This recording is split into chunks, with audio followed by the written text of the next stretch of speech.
சுகராகம் நீசுவே உன்னாமம் போற்றுவே தேவிட்டாத நீச்சுணையாகவே கவினூறு பாடுவேன் மேகமாய் பொழியும் அருளும் நீ நேசமாய் தாங்கும் தாய்மடி நீ மேகமாய் பொழியும் அருளும் நீ நேசமாய் தாங்கும் தாய்மடி நீ தினந்தோறும் வாழ்த்துவேன் சுகராகம் நீயே இயேசுவே உன்னாமம் போற்றுவேன் உந்தன் தோளில் சாயும் நேரம் என்னை மறக்கிறேன் உந்தன் மூச்சில் இணையும் போது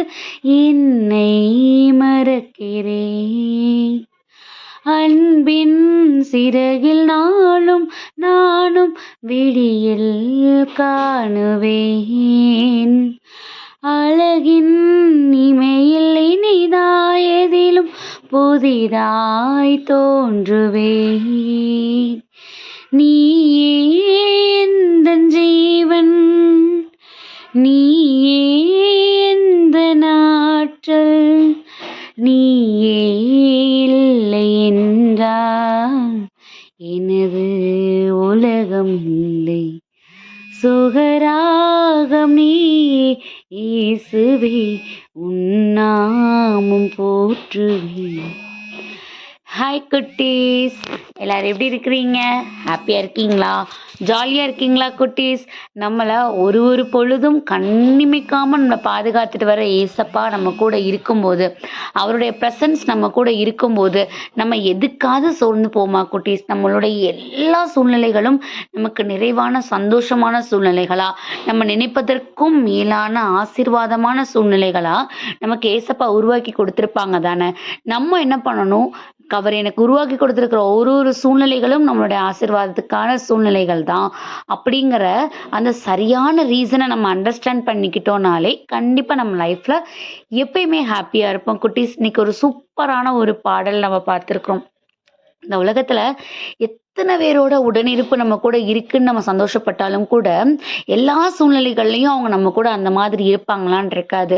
சில நேரங்களில் அவங்களால கூட நம்ம சில நேரங்களில் காயப்பட்டு கண்ணீர் வடிக்கிறதுக்கான சூழ்நிலைகள் வரும், அப்படிதானே குட்டீஸ்?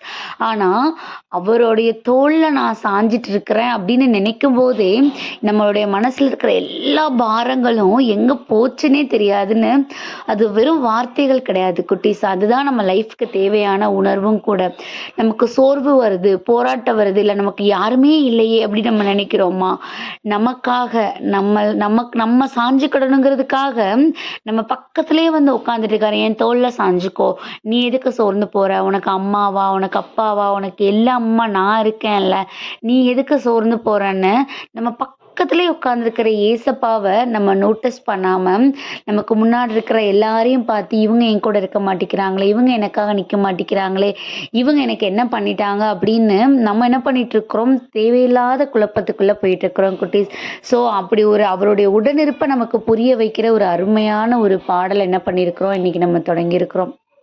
கண்டிப்பாக இந்த பாடலை எனக்கு பார்க்கும்போது எனக்கு அருமையான ஒரு சின்ன கதை உங்கள்கிட்ட ஷேர் பண்ணிக்கணும்னு ஆசைப்பட்றேன் குட்டீஸ்.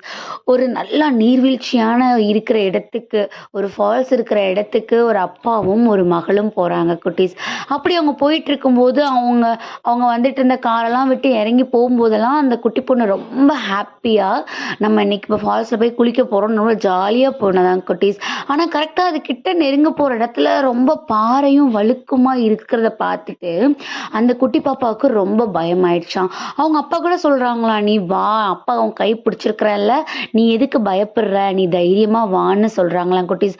ஆனா அந்த பாப்பாவுக்கு ரொம்ப பயம். அதனால என்ன பண்ணிட்டாங்களா, அவங்க அப்பா அந்த பாப்பாவை தூக்கி அவங்களுடைய கழுத்துல உட்கார வச்சுட்டு அந்த பாறைகளை கடந்து வர்றதுக்கு அவங்க ஒரு அடியா எடுத்து வச்சாங்களாம் குட்டீஸ். அப்போதான் அந்த நீர்வீழ்ச்சியிலேருந்து அந்த தெரிச்சு வர்ற அந்த நீர் துளிகள் அந்த பிள்ளையோட முகத்துல அது விழும்போது அந்த காற்று அந்த பிள்ளை மேலே படும்போது அந்த பிள்ளைக்கு அவ்வளோ ஒரு சந்தோஷம், அவ்வளோ ஒரு ஹாப்பினஸ் கிடைச்சிச்சாங்க குட்டீஸ். அப்போ தான் தெரிஞ்சுது, ஆமாம் அப்பா கரெக்டாக தான் சொல்லியிருக்கிறாங்க, இந்த இடம் நமக்கு ரொம்ப சந்தோஷத்தை கொடுக்கும், அதனால எதுக்கும் பயப்படாத, நான் உன் கையை பிடிச்சிருக்கிறேன்ல, நீ அதை என்ஜாய் பண்ணணும்னு சொன்னது கரெக்டு தான். நான் தான் இந்த பாறைகளை பார்த்து பயந்துட்டு திரும்ப போயிடலாம் அப்படின்னு நினச்சி என்ன பண்ணிட்டேன், முடிவு எடுத்துட்டேன். நான் அப்படி முடிவெடுத்து போயிருந்தேன்னா எனக்கு இவ்வளோ சந்தோஷம் கிடைச்சிருக்குமான்னு அந்த பிள்ளை நினச்சதாங்க குட்டீஸ். இந்த கதையை எதுக்கு நான் சொன்னேன் அப்படின்னா, இன்னைக்குரிய வசனமும் சரி அதே மாதிரி தான். எசாயா 45:2 நான் உனக்கு முன்னே போய் கோணலானவைகளை செவ்வையாக்குவேன் அப்படிங்கிற வசனம் கொடுக்கப்பட்டிருக்கு. நான் உனக்கு முன்னே போய் கோணலானவைகளை செவ்வையாக்குவேன். நம்மளோட லைஃப்லேயும் கூட நம்ம போயிட்டு இருக்கிற பாதையை பார்த்துட்டு பயந்து போய் இல்லை நம்ம திரும்ப போயிடலாம், நமக்கு இந்த இந்த சுச்சுவேஷன்ஸ்லாம் நம்மளால் ஃபேஸ் பண்ணுறது கஷ்டம்னு நினச்சி என்ன பண்ணிடுறோம், நம்ம ரிவர்ஸில் போயிடுறோம். அப்படிதானே குட்டீஸ்? ஆனால் ஏசப்பா சொல்கிறாங்க, என் கையை பிடிச்சிக்கோ, நான் உன்னைய பார்த்துக்கிறேன், நீ வான்னு கூப்பிடுறாங்க. ஆனால் நம்ம என்ன பண்ண மாட்டேங்கிறோம், அவரை நோட்டீஸ் பண்ண மாட்டேங்கிறோம், அவர் பேசுகிறத கேட்க மாட்டேங்கிறோம். திரும்ப என்ன பண்ணிடுறோம், அப்படியே போய் சோர்ந்து அழுது நம்ம பல போராட்டங்கள் என்ன பண்ணிடுறோம், போய் விழுந்துடுறோம். அதுக்கப்புறம் ஏசப்பா சொல்கிறாங்க, நீ என்னுடைய தோள்களில் ஏறி உட்காந்துக்கோ, நான் உன்னை சேஃபாக கூட்டிட்டு போகும்போது உன்னை சுற்றி இருக்கிற எல்லா அழகான விஷயங்களும், உன்னை சந்தோஷப்படுத்துகிற விஷயங்களும் உன்னால் உணர்ந்துக்க முடியும்னு சொல்கிறாங்க குட்டீஸ். ஸோ நம்மளோட லைஃப்பில் இருக்கிற எல்லா கோணலான சூழ்நிலைகளையும் செவ்வையாக்குற தேவன் நம்ம கூட இருக்கும்போது நமக்கு எதுக்கு சோர்வு? அவருடைய தோள் பட்டைகள் மேலே ஏறி ஜம்முன்னு உட்காந்துட்டு அவர் நமக்காக சுற்றி வைத்திருக்கிற எல்லா ஆசீர்வாதங்களையும் நம்ம உணர்றதுக்கு நம்ம தயாராகுவோம். ஏன்னா ஏசப்பாவுடைய தோள்கள் always ready for us, right? So நம்ம தான் அவருக்கு அவரிடத்துல ஏறி உட்காரட்டாடின்னு நம்ம ரெடியாக ஆகணும் குட்டீஸ். அவர் இப்போ ஆல்ரெடி நமக்காக ரெடியாக தான் இருக்கிறாரு.